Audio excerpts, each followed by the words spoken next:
Jemaat Kapadokia adalah satu jemaat yang meninggalkan jejak cinta mereka yang mula-mula dan menyala bagi Kristus dan Allah Tritunggal. Cinta mereka yang menyala kepada Kristus dan Allah Tritunggal itu terpatri ke dalam gereja-gereja yang mereka pahat dari bebatuan dan dihiasi lukisan yang indah nan menawan. Gereja-gereja Kapadokia yang dipahat dari batu menunjukkan iman mereka yang kokoh karena dibangun di atas batu karang yang teguh, yaitu Kristus. Kisah jemaat Kapadokia adalah kisah cinta mereka yang kuat, melekat erat di atas batu karang yang takkan lekang oleh zaman dan waktu, yaitu Yesus Kristus sendiri. Begitulah, ada apa dengan jemaat atau gereja Kapadokia?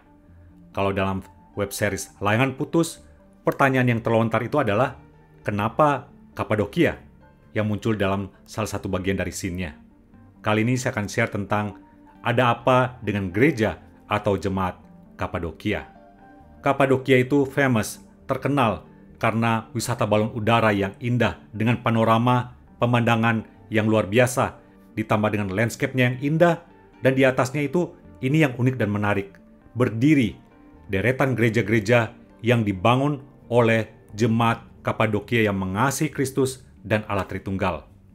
So, panorama gereja-gereja tua, klasik, nan indah itulah yang banyak ditawarkan oleh pemerintah Turki melalui wisata panorama di Kapadokia.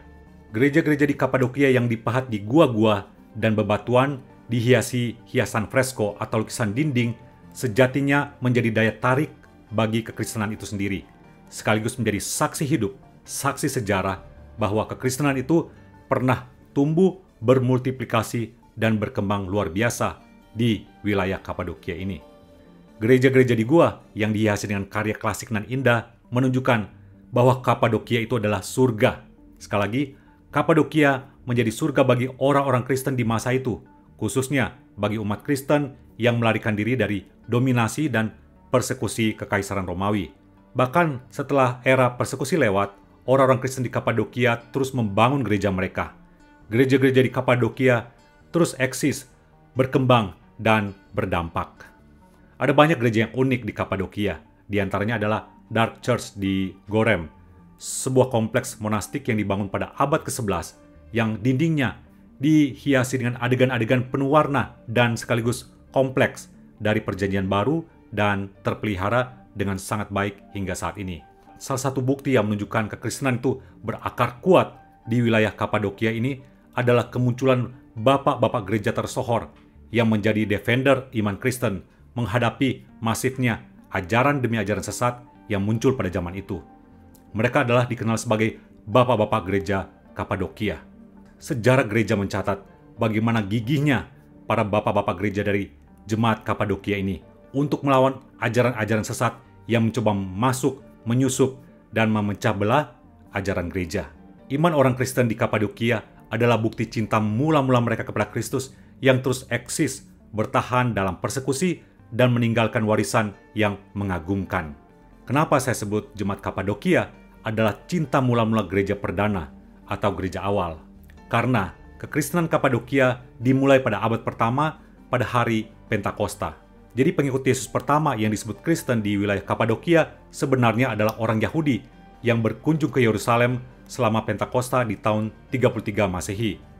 Itu dicatat oleh Dr. Lukas di dalam kitab Kisah Para Rasul pasal 2 di Alkitab Perjanjian Baru. Dalam momen Pentakosta itu, ada banyak orang yang mendengar Rasul Petrus berkhotbah dengan berapi-api. Dan mereka pada akhirnya memberi respon. Orang-orang dari luar Yerusalem, termasuk orang-orang dari Kapadokia ini, mereka menerima Kristus dan juga menerima Roh Kudus yang telah dicurahkan bagi orang-orang percaya sebagaimana janji Yesus Kristus bagi murid-muridnya. Setelah mereka pulkam ke Kapadokia sebagai Yahudi Mesianik, maka kekristenan di sana terus bertumbuh, dan bertumbuh. Iman mereka teruji melalui berbagai tantangan dan pencobaan. Warisan iman kekristenan dari keluarga-keluarga yang cinta Kristus di Kapadokia inilah pada akhirnya melahirkan tokoh-tokoh gereja yang saya sudah sebutkan mereka sangat disegani dan dicatat dalam sejarah gereja. Mengagumkan. Jadi sekali lagi inilah bukti cinta mereka yang mula-mula kepada Kristus yang tidak pernah pudar atau padam, tetapi terus melekat erat dan kuat, teruji dalam segala situasi dan kondisi apapun. adalah relasi mereka bersama Kristus, membuat iman mereka tetap kokoh bak batu karang. Seperti gereja-gereja fisik yang mereka bangun di atas bebatuan, inilah simbol iman mereka yang kokoh berdiri di atas batu karang yang sejati, yaitu Kristus. Bukan kebetulan Rasul Petrus yang dijuluki sebagai batu karang yang kecil oleh Yesus ini menjadi gembala atau mentor bagi jemaat Kapadokia ini, walaupun dilakukan secara remote atau jarak jauh. Sekitar tahun 62 Masehi, Rasul Petrus mengirimkan surat penggembalaan bagi jemaat Kapadokia bersama dengan jemaat-jemaat lainnya. Buktinya ada di surat 1 Petrus pasal 1 yang jelas-jelas ditujukan bagi orang-orang percaya di Kapadokia, sehingga secara tidak langsung menegaskan kehadiran gereja ini di abad pertama. Lantas, apa isi surat Rasul Petrus kepada salah satu penerimanya, yaitu jemaat Kapadokia ini? Rasul Petrus merimain mereka bahwa mereka sejatinya adalah orang-orang pilihan Allah yang memiliki pengharapan yang kuat kendati mengalami berbagai rupa-rupa tantangan dan pencobaan. Pesan Rasul Petrus ini jelas sangat relevan bagi jemaat Kapadokia dan bagi kita saat ini. Rasul Petrus dalam suratnya mengingatkan jemaat Kapadokia bahwa oleh karena rahmat dari Allah yang besar, suatu anugerah yang besar, maka mereka dilahirkan kembali oleh kebangkitan Kristus dari antara orang mati pada suatu hidup yang penuh pengharapan. Pesan pengharapan yang kuat ini ditujukan oleh Rasul Petrus yang pada akhirnya menguatkan jemaat ini, yang pada akhirnya meneguhkan jemaat ini menghadapi berbagai rupa-rupa tantangan, rintangan, dan juga hambatan yang muncul baik dari dalam maupun dari luar dari gereja atau jemaat Kapadokia ini. Hal inilah yang membuat mereka terus bertahan berabad-abad, terus bertahan dalam periode yang panjang, menunjukkan bagaimana iman mereka itu diteguhkan oleh pesan dari Rasul Petrus yang kemudian diteruskan secara turun-temurun oleh orang-orang yang mengasihi Tuhan yang tinggal di Kapadokia ini. Rasul Petrus menguatkan jemaat ini dengan mengatakan, bergembiralah akan hal itu, sekalipun saat ini kamu harus berduka cita oleh berbagai-bagai pencobaan.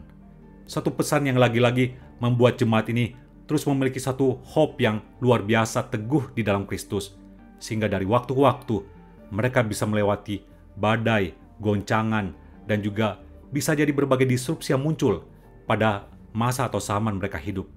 Ada apa dengan jemaat Kapadokia? Kita bisa belajar bagaimana cinta mereka yang mula-mula dan terus menyala bagi Kristus dan Allah Tritunggal, terus tumbuh, terus growing dari waktu ke waktu. Iman, pengharapan, dan kasih mereka kepada Kristus dan Allah Tritunggal itu tetap terpelihara oleh kekuatan Allah dari zaman ke zaman. Ini menjadi bukti bahwa iman mereka itu benar-benar dibangun di atas batu karang yang teguh, yaitu Kristus, Sang Kepala Gereja itu sendiri. Belajar dari jemaat Kapadokia, maka kita juga belajar bagaimana mereka menunjukkan cinta mereka juga dengan mengekspresikan semua kemampuan talenta mereka di dalam seni bangunan, arsitektur, karya seni, dan bahkan dalam hal-hal lainnya yang kita bisa lihat warisannya hingga saat ini.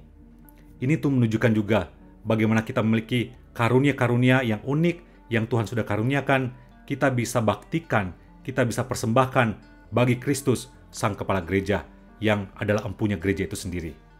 Belajar dari Kapadokia, mereka mempersembahkan seni yang terbaik, mempersembahkan karya terbaik mereka untuk kemuliaan Kristus, dan itu tak akan pernah lekang oleh zaman. Belajar dari jemaat Kapadokia, mari kita menunjukkan cinta hati yang terus menyala bagi Kristus, bagi Allah Tritunggal dalam kehidupan kita sehari-hari. Moga sharing ini menjadi berkat. Salam Inspironi.